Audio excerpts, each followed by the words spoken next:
আমি তৃপ্তিসুধা মণ্ডল। আমারই একক কাব্যগ্রন্থ মুক্তবিহঙ্গ থেকে এই কবিতা নেওয়া। কবিতার নাম গোধূলির আলো। হাজারবার স্বপ্ন দেখতে চেয়েছি এক মায়াবী রাতের, কিন্তু কখনো সে রাতের মায়াকে আমি ছুঁতে পারিনি। স্বপ্নে শুধু বারবার ভেঙে যাওয়া এক হৃদয়ের ছবি ভেসে উঠেছে।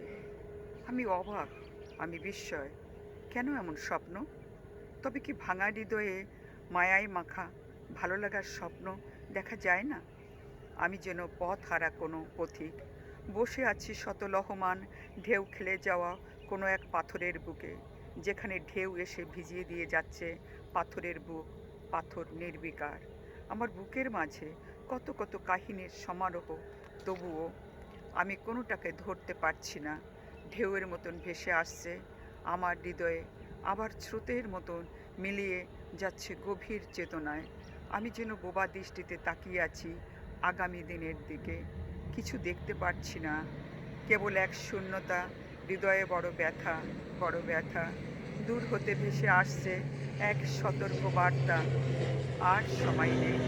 তবে কি সন্ধ্যা ধীর পায়ে এগিয়ে আসছে জীবনের দিকে, রঙিন গোধূলির আলো মিলিয়ে যাচ্ছে দিনান্তের দিকে।